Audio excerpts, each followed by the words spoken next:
안녕하십니까. 부부분 닭이 이병준입니다. 자, 7포 세대가 된 이유에 관한 얘기를 하고 있는데요. 그 첫 번째 이유는 우리가 세뇌되었다, 사육되었다인데 그 내용 중에 한 가지는 의무는 no, 권리만 yes. 이렇게 만들어졌다는 거지요. 자, 그 내용 속에는 우리는 되게 우리도 모르게 되게 우리 자녀들 제가 상담을 하고 있는 현장에서 입장을 바라보면 자녀 문제 때문에 오는 내용들 다 큰 자녀 때문에 오는 케이스는 대부분 의무는 일체 이행을 하지 않고 권리만 찾겠다는 발상에서 옵니다.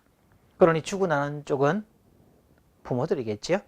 자, 이것을 일명 피해자 증후군이라고 하는데요. 한 몇 개월 전 제가 어느 초등학교에서 학부모 특강 강사로 초청을 받았습니다. 이 교장 선생님하고 잠시 인사를 나누었는데요. 며칠 전에 초등학교 5학년짜리 애하고 이 얘기를 나누었는데 참 황당했다 이런 표현을 쓰십니다. 자, 그 중앙 현관에는요, 엘리베이터가 설치되어 있는데 가끔 손님들이 오거나 혹은 뭐 물건을 옮기거나 장애인들이 그 엘리베이터를 타고 보통 학생들은 타지 못하게 했다는 거지요.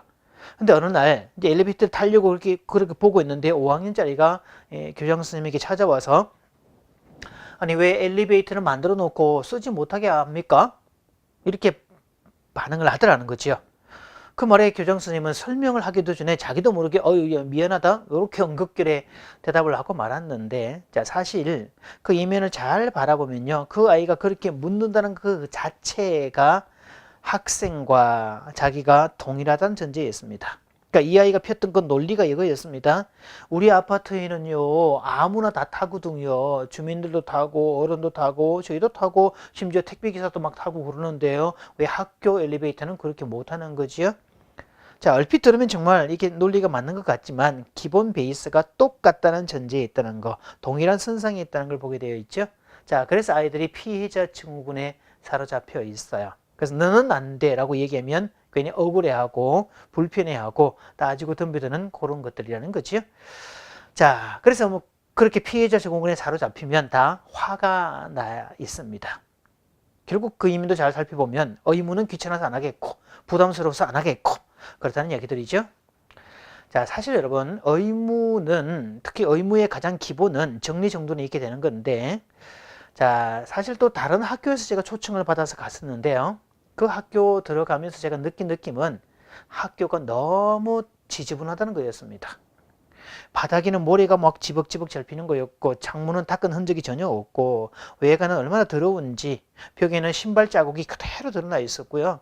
자, 그러면서 제가 교장 선생님 만나서 얘기를 했습니다. 혹시 요즘엔 청소 안 합니까? 라고 물었더니 청소를 하긴 하는데 용역업체 아줌마들이 와서 청소를 한답니다. 사실 저도 깜짝 놀란 얘기였습니다. 요즘 아이들은 청소 안 합니까? 했더니 안 한대요.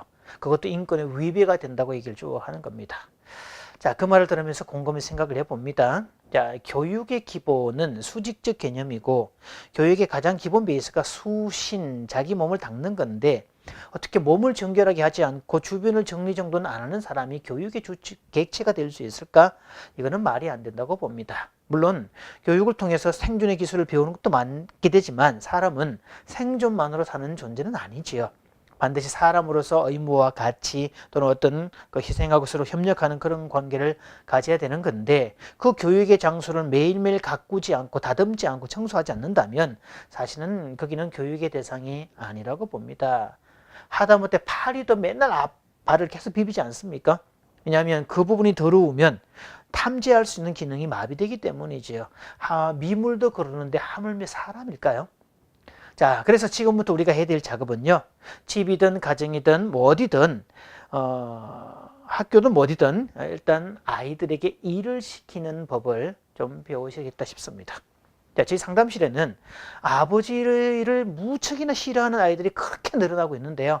잘 살펴보았더니 그나마 아버지가 집에서 잔소리를 하고 그나마 의무를 부과하는 대상이기 때문에 그렇습니다. 요즘 아버지들 참 불쌍한 시대가 되었죠. 집에서 선택권, 채널 선택권 다 뺏겼고요. 음식 선택권 다 뺏겼고요. 유일하게 술 먹는 것과 담배 피우는 선택권만 남아있다고 얘기하는 참 가슴 아픈 이야기인데 자, 우리 자녀들 그렇게 피해자 증후군에 만들어져 있다는 사실을 기억하시고 지금부터라도 일을 한다면 조금 상황이 달라질 겁니다. 끄덕끄덕 확인하면 자기 신변 정리는 기본이요. 가사 일, 집안일, 가족 공동의 일들, 그리고 사회에 관한 일까지 그렇게 작업을 해야 건강한 사회인으로 성장을 하지, 자기만 모르는 사람으로 성장시키면 결국 그 아이가 나중에 칠포를 할 수밖에 없는 인간으로 전락된다는 사실이죠. 꼭 기억하시고 오늘부터 일을 시키는, 이렇게 잘 맡기는 그런 부모가 되시길 바랍니다. 고맙습니다.